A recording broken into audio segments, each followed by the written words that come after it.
We're gonna pour out a slab here. Gotta do a sidewalk along the whole side of this house.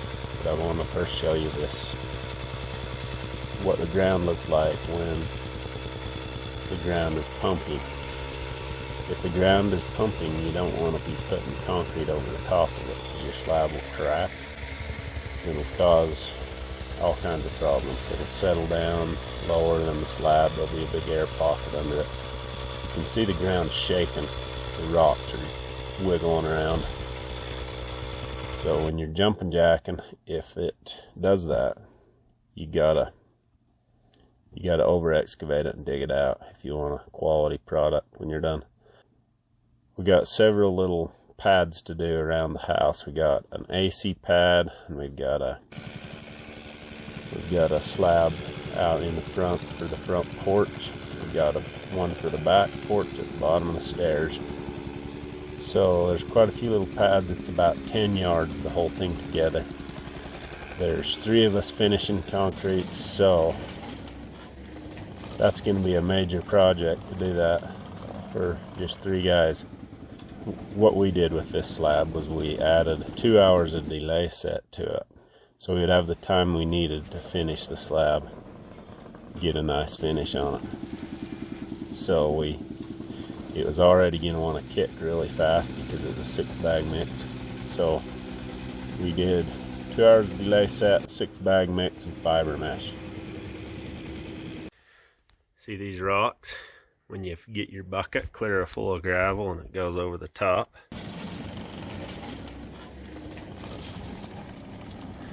Runs down in there.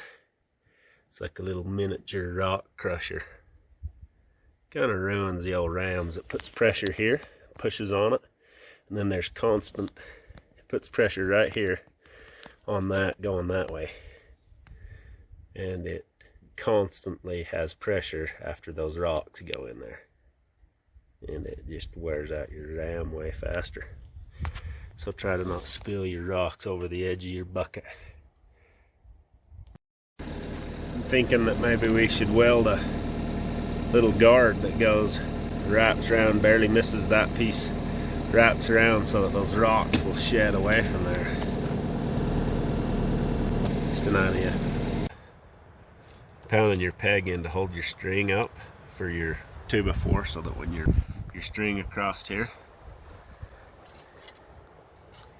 you put your peg on the inside of your 2x4. So we're putting it at 12 inches, so we're putting the peg on the inside so that your 2x4 can run past like this and your peg won't interfere and your string won't have to be moved. If you're ever going to pour concrete around a column, you'll take these, all that is a piece of all thread stabbed into the concrete with they bend a hook on it. That makes it so that when you pour your concrete around these posts, see these are holding up this deck, they're holding it just fine. There's nothing, a washer on the bottom of it to hold the post up, and you can set those perfectly level. Makes it so that your sonotube doesn't have to be exactly perfect on the height because they get off all the time. So if you put that all thread in there, makes it so you can level these posts up. And then when you pour your concrete around it, it doesn't try to crack off of that. So you don't have you won't have a crack line coming from this post to that post because the concrete doesn't have anything breaking it up. Okay, the way you wrap a string without tying a knot is you go around the peg like this, and then you just go that way with it, and now it pinches it.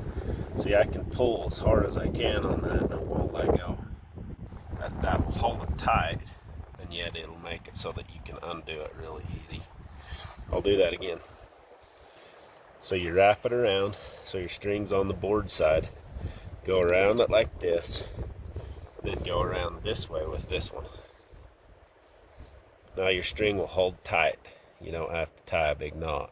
To undo it, all you got to do is go back around, pull that off, and you're done. No knot, nothing to untie.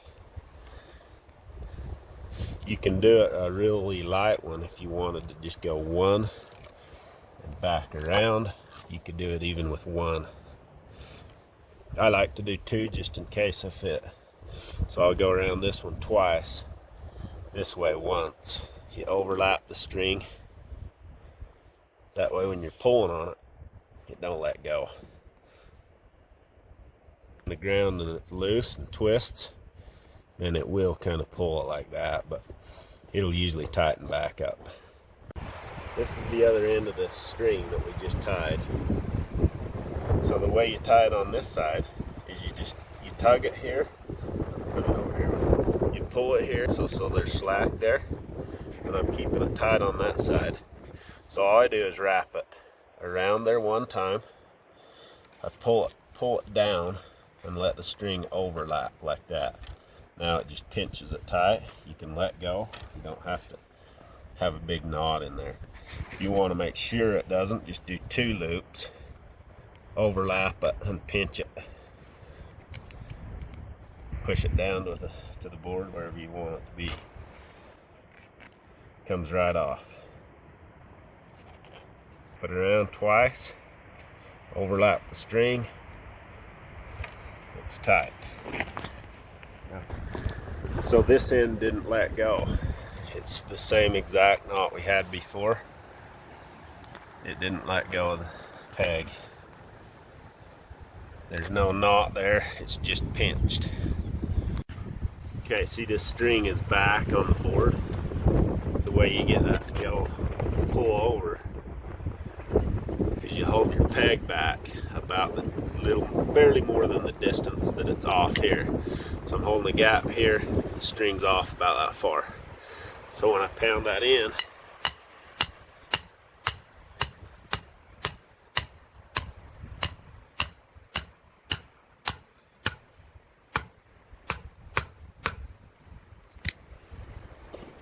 so now when you put your screw in there, you push your board over, it'll suck that over to the string. Now it's perfect. Keep your string back from your board, just barely, so that it doesn't interfere all the way along here. Just keep it barely back and it won't touch. If that height's barely off, your board has a crown in it, you can just tap it after you screw it. So the way you unwind a string off of a stick, so you wrap it around a stick and it just doesn't want to come off. You pull it and it wants to hook on itself. So what you do is you take your hand and you give it just a little bit of slack, and then you pull on the stick at the same time. So then you move with it and it creates this loop like this. And it'll just come right off. Okay, we got this peg that is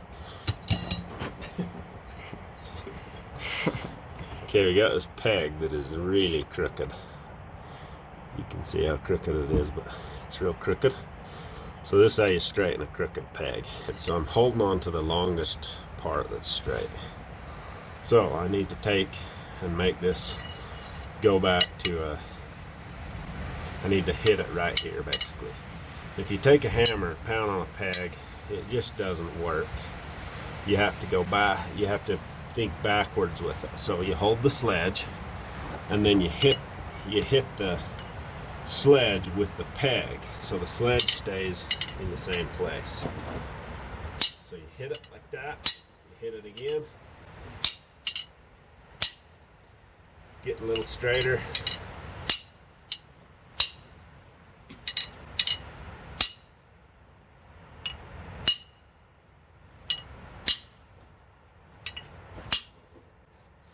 flip the peg over because now this side's straighter.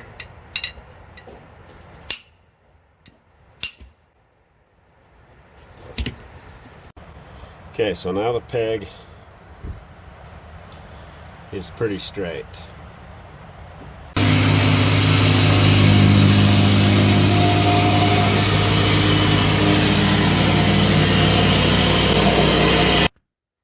Whenever you have ridges in the ground like this after you plate compact it, you don't want to knock these over. You don't want to push them down with your rake. So here's what'll happen. These are just like an inverted groove, like so. Your concrete would technically crack right there where those grooves are. You'd get these weird cracks in there and wonder why it's cracking. But that's why, because you have an upside down groove. If you put your rebar on an angle like this, so you're beating it in there on an angle, then it makes it so that you can, the concrete slab won't pull away from the house, because it creates a friction point right there. Whenever you're pouring a slab, it's a good idea to just thicken that edge right here. So if somebody drives their 4-wheeler or something off, it doesn't break. It's a little thicker on the edge.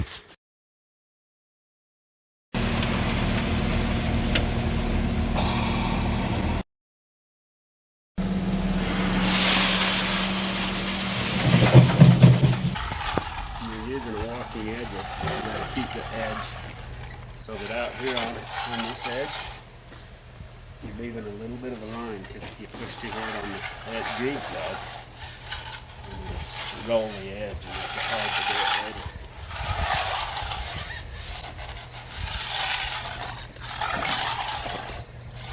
Your first initial pass, you just cut it in, don't worry about the hole. Get the bulk of it cut in, and you go back at the hand edge with the finish cut.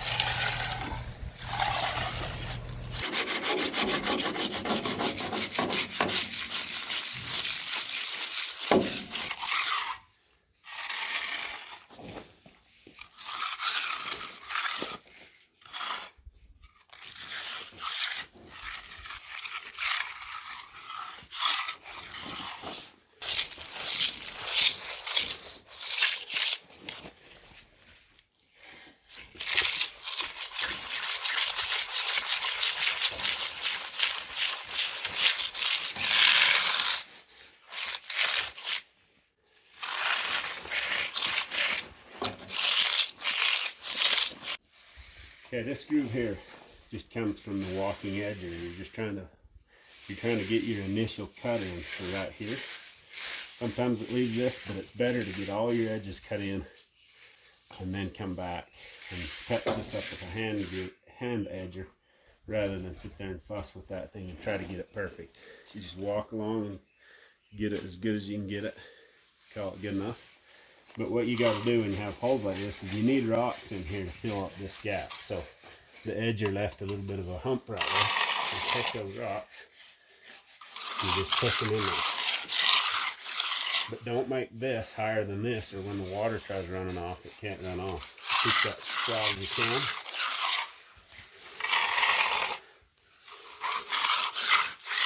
Fills those up right nicely. And then what you do with your float is you're trying to take, this is still a high spot, so you do a circular motion. Kind of get it on an angle, and it kind of helps feather it out.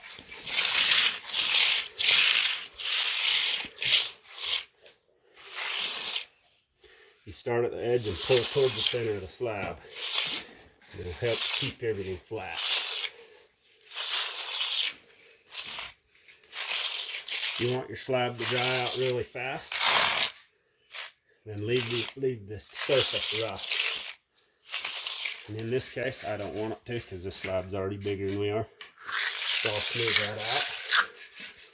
And it'll help the surface dry a little bit slower, so you have more time to work it. Right here you can see where the 2x4 is kind of frayed. So whenever you're forming, you try to not have that ugly edge on the inside. Helps you to edge it a little easier. Okay, whenever you're edging, you don't go like this. You shove this edge clear down like this. If you do that, you're gonna get fired. So just keep it flat. If you actually do that just in a demonstration, you got to get rocks back in there. Otherwise, you got to crack and fall off. You got to put some rocks back in it. So keep your edges flat, and the way you tell if it's flat is as if you're just leaving a little bit of a line right there. Barely. keep just hold it as flat as you can get it. If you do that, slab will look good. The edges will broom off really nice.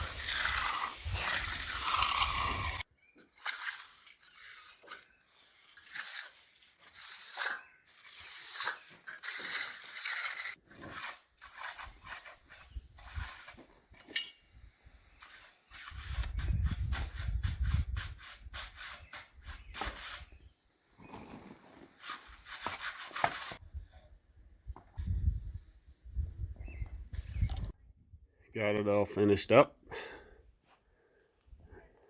All broomed off. Turned out alright for being 10 yards with 3 guys. 90 degrees. And we started pouring at 1:30 in the afternoon because that's as soon as they could get concrete, and they're trying to close on this house. Definitely makes for a tired hombre.